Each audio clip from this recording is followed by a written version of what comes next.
Olá, tudo bem com você? Então, hoje nós vamos corrigir os últimos exercícios da semana 4 do PET volume 4, né? Então, nós vamos agora dar continuidade ao nosso estudo de cinética química, né? E aí, no próximo PET, que é o PET volume 5, nós vamos, então, dar continuidade nesse conteúdo de cinética química e iniciar um outro estudo, que é o estudo do equilíbrio químico. Mas então vamos finalizar essa quarta semana, vamos ver um pouco da teoria que vocês precisam para poder responder os 5 exercícios. Porém, nessa semana, alguns dos exercícios, eles colocaram alguns conhecimentos que só vão aparecer no próximo PET. Por exemplo, quando a gente for estudar os fatores que influenciam a velocidade das reações, né? Um desses fatores é o catalisador. Sendo assim, como a gente vai precisar desses conhecimentos para poder resolver alguns exercícios aqui, eu já incluí essa parte do catalisador aqui. Um outro conhecimento que a gente também vai ver no próximo PET, mas que tem num exercício, é sobre a lei das velocidades das reações, tá? Isso a gente também vai ver no próximo PET, mas tem uma questão que aborda isso, tá? Mas fique tranquilo que vai dar tudo certo. Vamos começar aqui então com a nossa apresentação, para a gente entender o que foi visto nessa semana 4, e depois a gente parte para os nossos exercícios.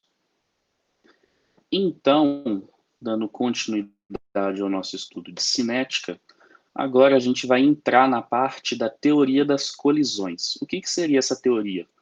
Seria uma teoria para nos explicar como que acontece uma reação química, tá? Então, vocês estão vendo aqui uma equação química que está representando, né, a reação entre o gás hidrogênio, o gás iodo, para produzir o iodeto de hidrogênio, né? Essa reação, ela necessita ter uma determinada temperatura bem elevada para acontecer, tá? Mas, de fato, o que acontece numa reação química, né? Então, aqui a gente tem a representação das nossas moléculas reagentes, né?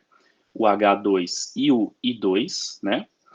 O que tem que acontecer? Inicialmente, essas moléculas reagentes, né? Elas têm que, primeiro, elas têm que ter uma afinidade química, tá? Então, uma reação química, ela só ocorre se as moléculas reagentes tiverem afinidade. É o primeiro ponto. Segundo ponto, essas moléculas elas têm que ser colocadas em contato. O que seria isso? Vocês estão vendo aqui, ó, que essas moléculas estão se movimentando, né? Então, à medida que elas se movimentam, elas acabam trombando umas com as outras, se chocando umas com as outras, tá? E essas colisões, esses choques é que vão favorecer, então, a produção ou a transformação dessas moléculas originais, tá?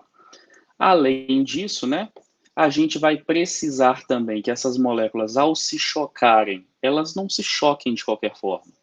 Elas precisam se chocar numa determinada geometria. O que seria isso?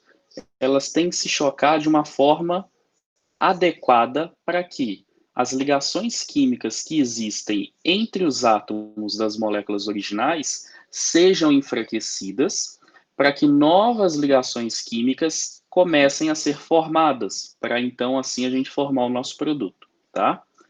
E aí a gente tem possivelmente então, né, a produção das nossas moléculas que são chamadas de produtos. Então, nós temos 3 etapas aqui, vocês estão vendo que inicialmente essas moléculas, né, elas vão se colidir, né, elas vão chocar umas com as outras, né, porque elas estão se movimentando com muita velocidade.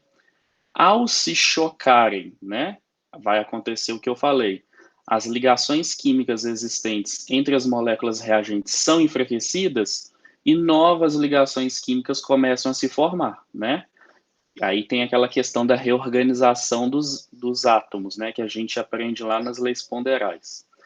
Quando tem, então, um enfraquecimento total dessas ligações químicas entre os reagentes e a formação das novas ligações químicas, a gente tem, então, a formação do nosso produto, tá?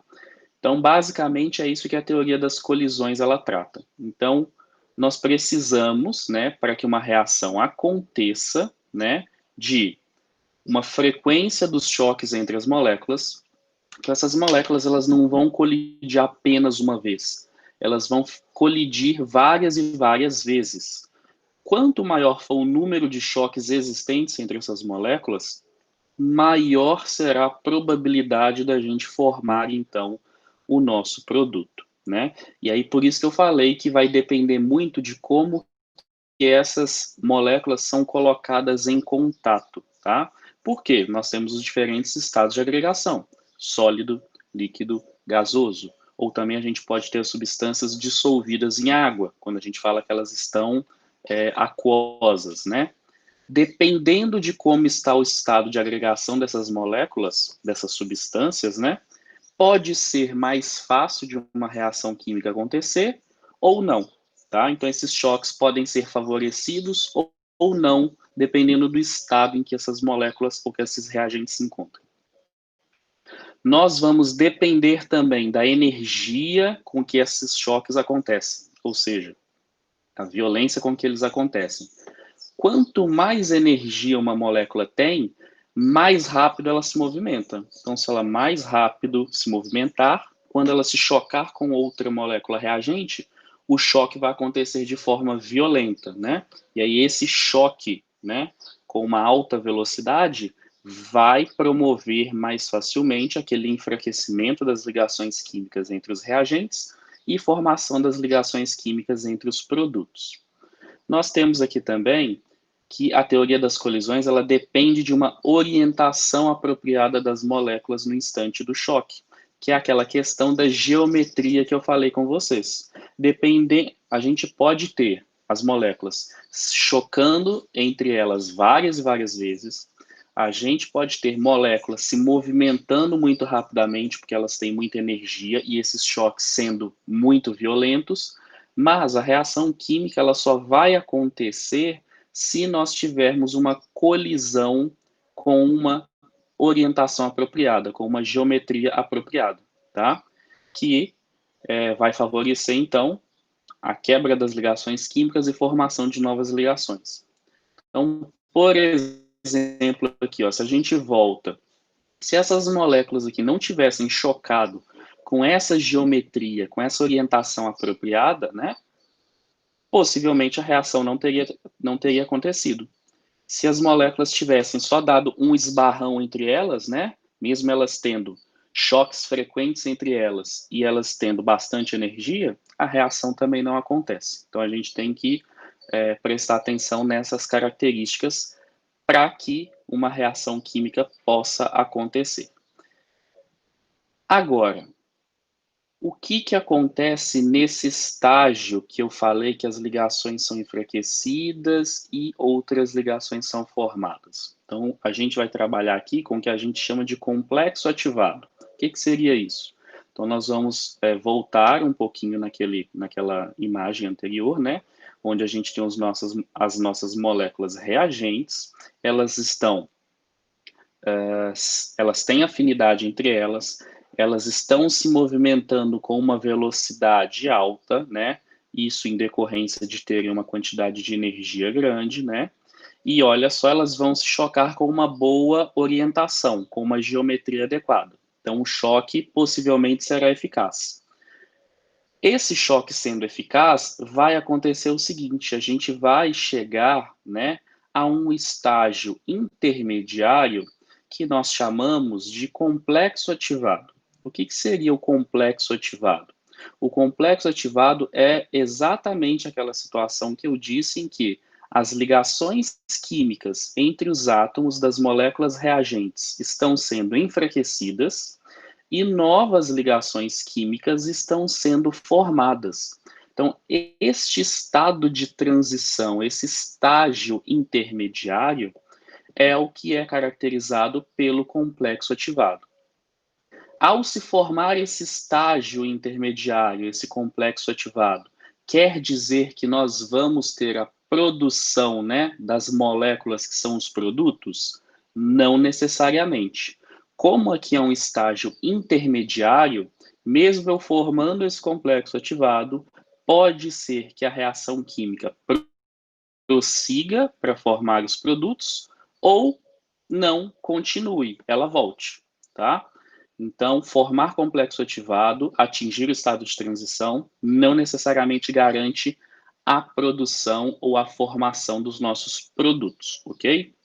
Caso isso aconteça, né, as ligações químicas aqui, elas são desfeitas e novas sejam feitas, né, formadas, aí a gente, então, tem o estágio final, que seriam os nossos produtos, tá?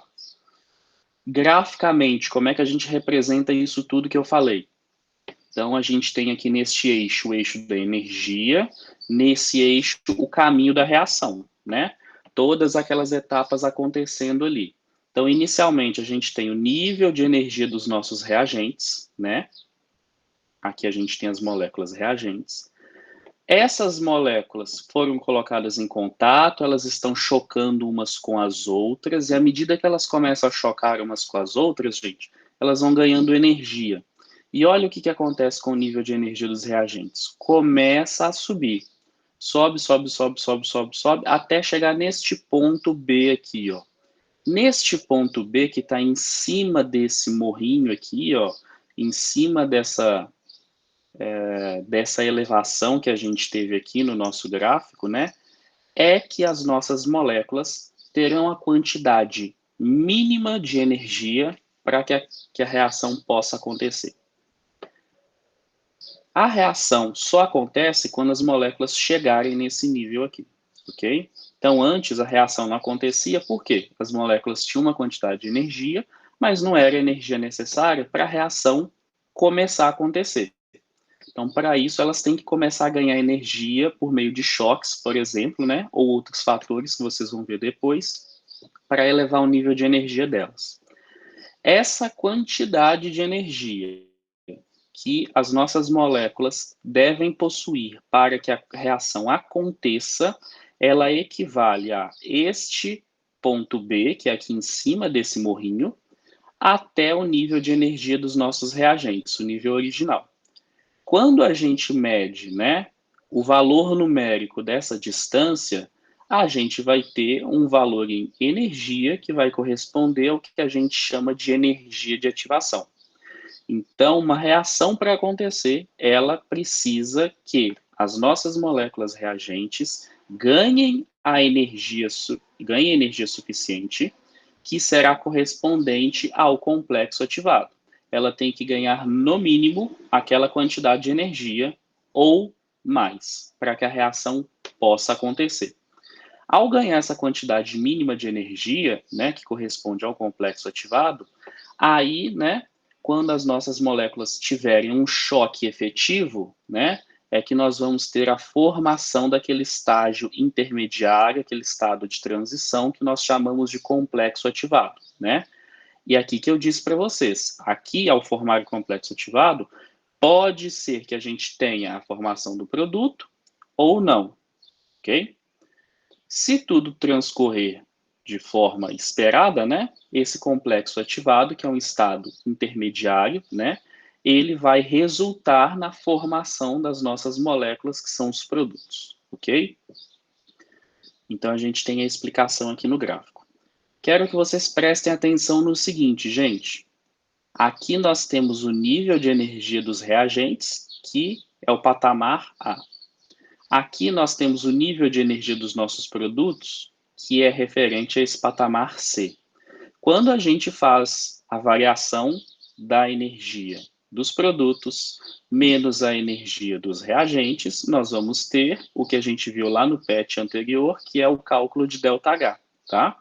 Então, esta variação aqui corresponde ao valor de ΔH. Se a gente pegar o nível de energia aqui, ó, no alto do nosso gráfico, nessa curvinha, desse morrinho que foi feito aqui, que corresponde ao ponto B, e fizermos a diferença, a subtração com o nível de energia inicial dos reagentes, nós vamos ter aqui o que nós chamamos de a energia de ativação, tá? Que vai corresponder à energia mínima que os nossos reagentes devem ganhar para que a reação comece a acontecer, tá? Tem que ganhar ela ou um pouco mais, ok? Observação interessante e importante, gente. É aquele morrinho ali, ó, que corresponde à energia de ativação, que vai indicar para a gente se uma reação será lenta ou se ela será rápida, tá? Então, olha só, este processo aqui, que é de conversão do carbono grafite em carbono diamante, é uma reação bem lenta. Por que é uma reação lenta?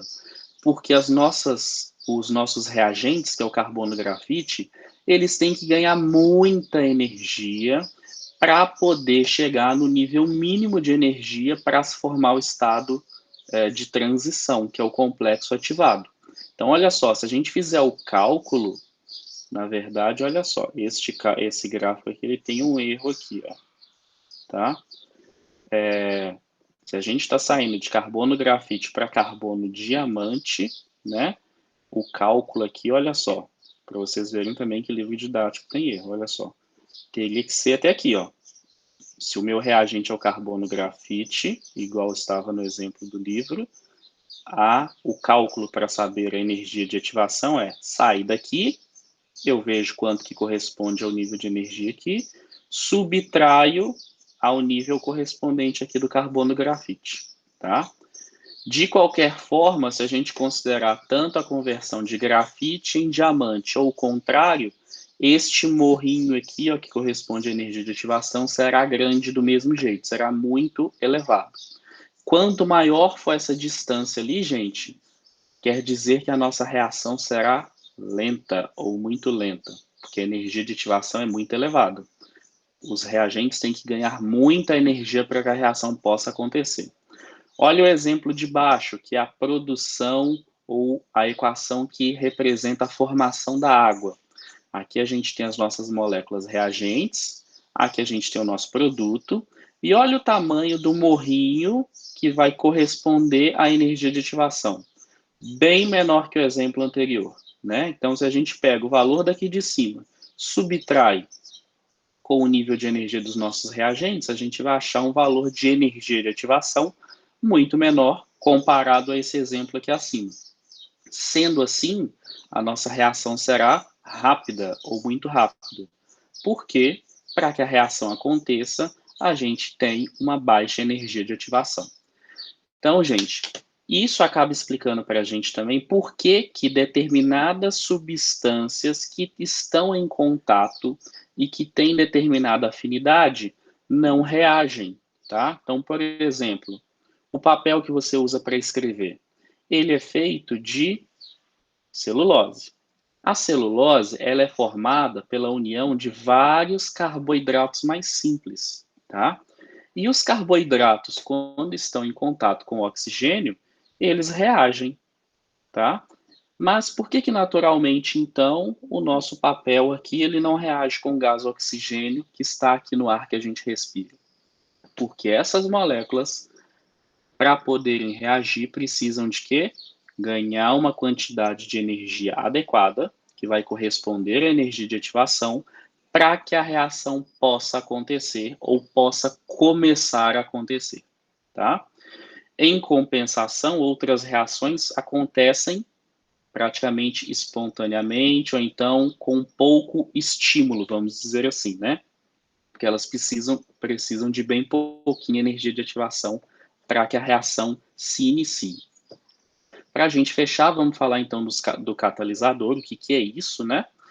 Na verdade, ele entra dentro dos fatores que influenciam na velocidade das reações, tá? O que é um catalisador?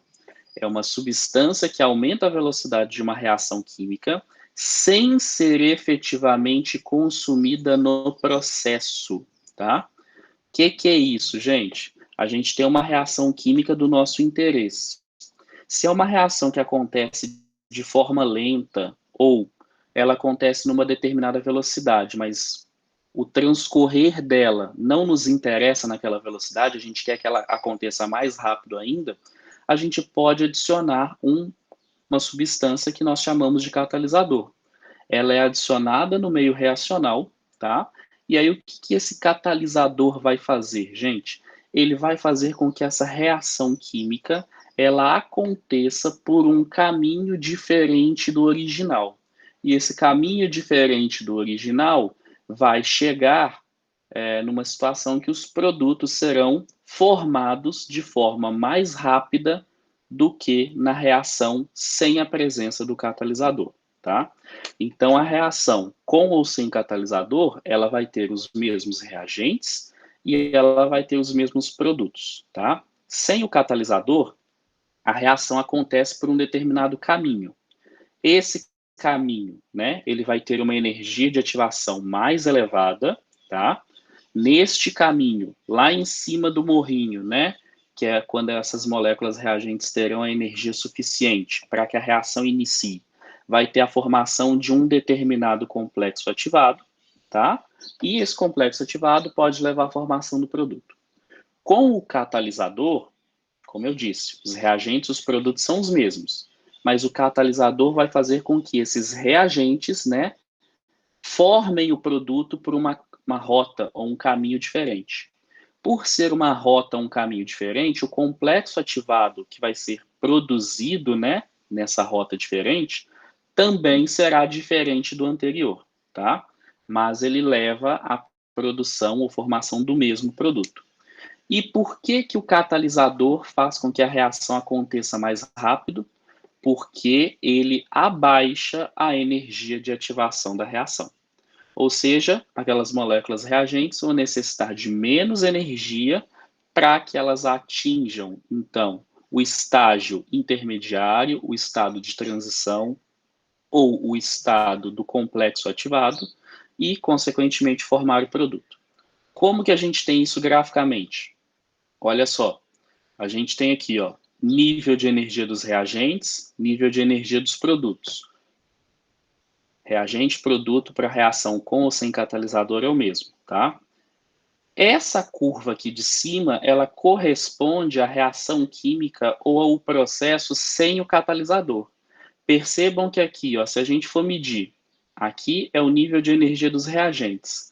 Até aqui em cima, a gente vai ter um alto nível de energia, que vai ser correspondente à energia de ativação. Se a gente adiciona o catalisador, olha como é que esse morrinho diminuiu de tamanho. Se ele diminuiu de tamanho, quando a gente fizer a diferença daqui, ó, do alto desse morrinho aqui, ó, para o nível de energia dos reagentes, vai indicar para a gente que esses reagentes, na presença de catalisador, precisam de muito menos energia para que a reação aconteça. Tá? Então, por isso que as reações catalisadas acontecem muito mais rápido do que as não catalisadas. E, para a gente finalizar, catalisador, gente, ele não altera o ΔH da nossa reação, tá? O ΔH, como vocês se lembram, ele depende do nível de energia dos reagentes e do nível de energia dos produtos, estágio inicial e estágio final. Se a gente fizer esse cálculo na presença ou na ausência de catalisador, o ΔH será o mesmo. O que o catalisador ele influencia? Apenas nesse estágio intermediário aqui, ó, no transcorrer da reação, porque o mecanismo de reação é diferente. E como vocês viram ali em cima, o catalisador ele não é consumido. Quando a gente coloca ele no início do processo, né, ele vai participar do processo todo da reação, no mecanismo da reação, mas ele vai ser regenerado aqui ao final juntamente com os reagentes. Então a gente não gasta catalisador numa reação química, tá? Se a gente coloca X de catalisador no início, ao final do processo a gente obtém X também, tá? Então a gente finaliza aqui, agora a gente pode ir então para os nossos exercícios. Então olha só, primeiro exercício, bem facinho. Em geral, a reação química não ocorre toda vez que acontece uma colisão entre espécies potencialmente reativas. A reação ocorre quando as espécies reativas possuem um mínimo de energia no momento da colisão. É uma barreira que as espécies que colidem devem suplantar para produzir os produtos. Esse mínimo de energia denomina-se energia de... Então, a gente viu lá que a quantidade mínima de energia que os reagentes devem possuir para que a reação aconteça é chamado de energia de ativação. Então, a resposta da 1 é a letra B. A 2. Aqui nessa 2 é que vai ter a dependência daqueles conteúdos que eu falei. Primeiro de catalisador e conhecimento da lei das velocidades das reações, tá?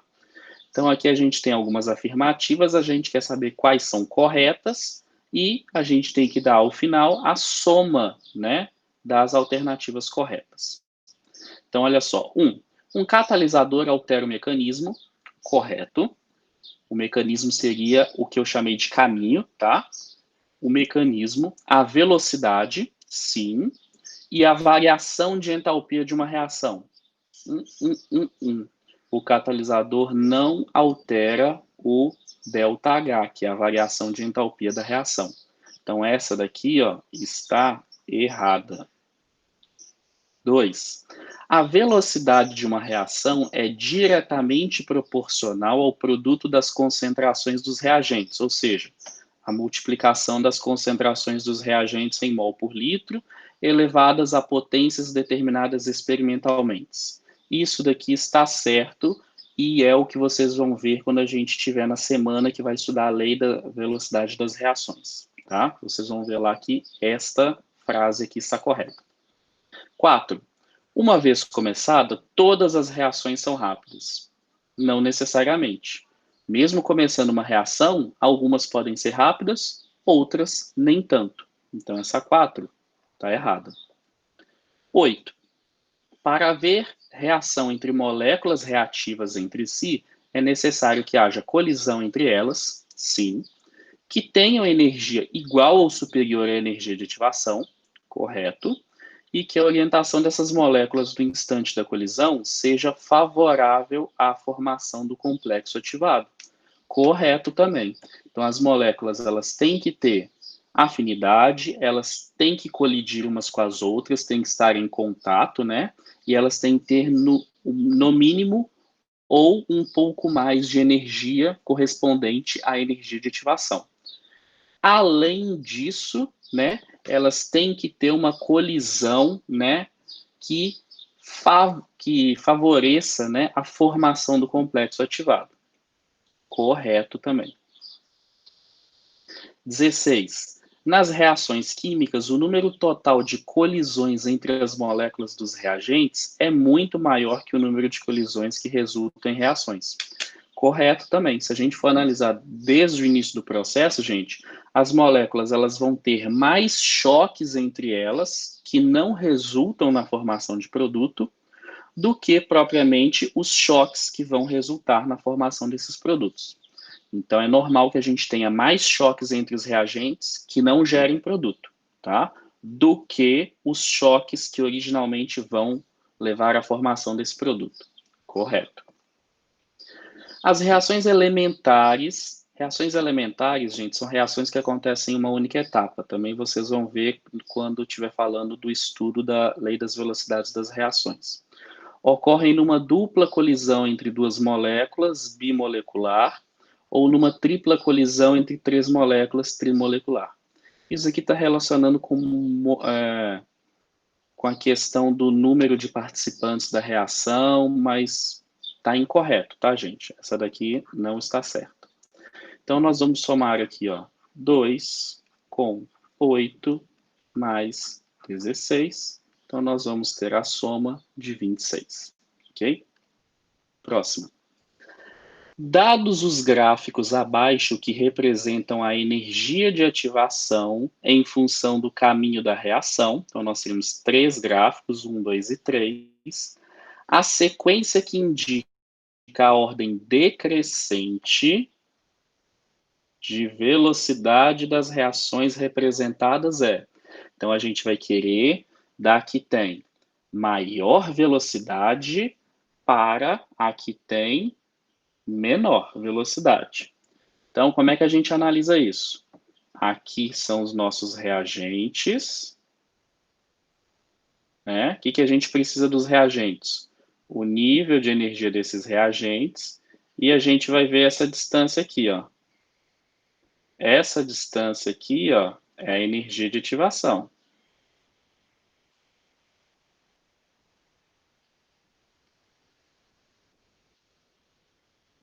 Então, o que a gente viu lá atrás?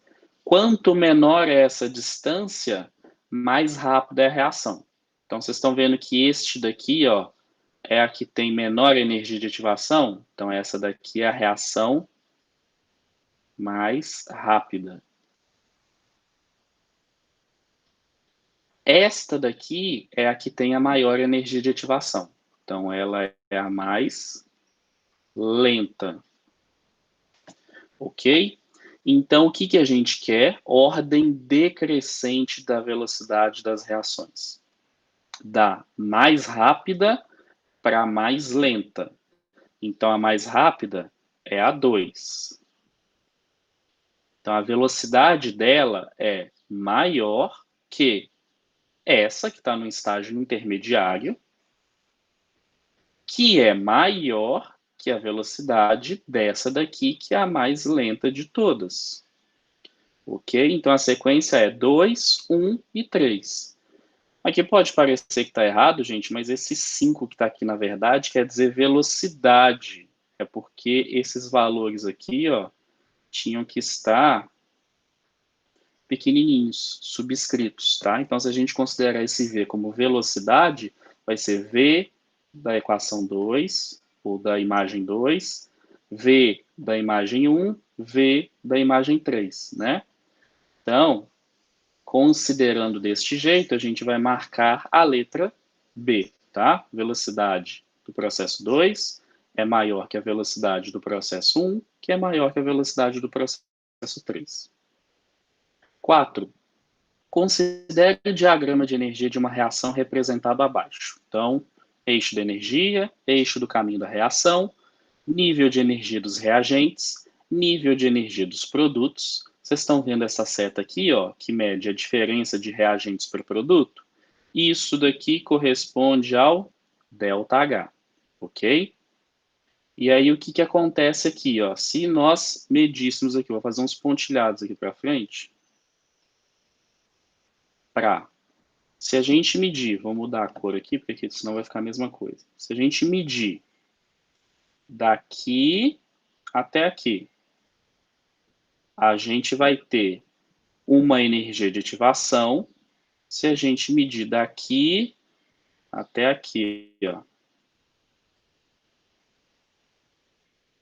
a gente vai ter outra energia de ativação. Então, energia de ativação, e aqui também é uma energia de ativação, tá?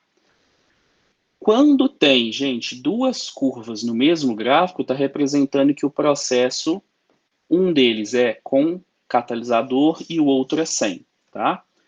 Então, só vocês lembrarem. O que for 100 é o que tiver maior energia de ativação. Então, esse daqui é sem catalisador.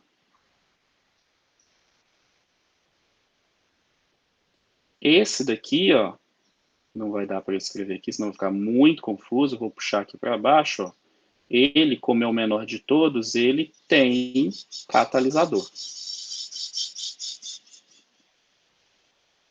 Então, só para vocês entenderem o gráfico aqui, tá? Então, vamos lá. Os caminhos 1 e 2 têm em comum o número de etapas intermediárias da reação. Não, pelo que a gente está vendo aqui, essa reação está acontecendo numa etapa só, tá? Mas, esse meio do caminho aqui, a gente não tem como saber isso, tá? Então, não. B, além do mais, porque um é com catalisador e o outro é sem, tá, gente? B, o valor da velocidade de formação dos produtos. No processo 1, a velocidade de formação dos produtos será menor do que o processo 2, porque no processo 1 a gente não tem uso de catalisador. C, os caminhos 1 e 2 têm em comum o valor da energia de ativação. Ou seja, se a gente fizer essa diferença desse trecho que eu mostrei aqui e esse trecho aqui, a questão está falando que os valores serão os mesmos. Não, né, gente? Está errado. D, a obtenção dos mesmos produtos. Correto. Independente de usar ou não catalisador, os reagentes darão origem aos mesmos produtos. Tá? Então, letra D. E a última, um palito de fósforo não se acende espontaneamente enquanto está guardado, mas basta um ligeiro atrito com a superfície áspera para que ele imediatamente entre em combustão com emissão de luz e calor. Então é aquela questão que eu falei com vocês, gente. Os reagentes podem estar em contato, tá? Mas a reação não começa. Por quê? Eles precisam ganhar uma determinada quantidade de energia que corresponde ao que a gente chama de energia de ativação, tá? Considerando-se essas observações, o que se pode afirmar em relação à reação? Então, primeiro, vamos grifar aqui que o fósforo entrou em combustão. Então, se vocês recordarem, o que é uma combustão? É o mesmo que uma queima. Toda combustão, toda queima, libera energia. Todo processo que libera energia, vocês também já sabem, que vocês viram no PET de termoquímica, que corresponde a um processo exotérmico.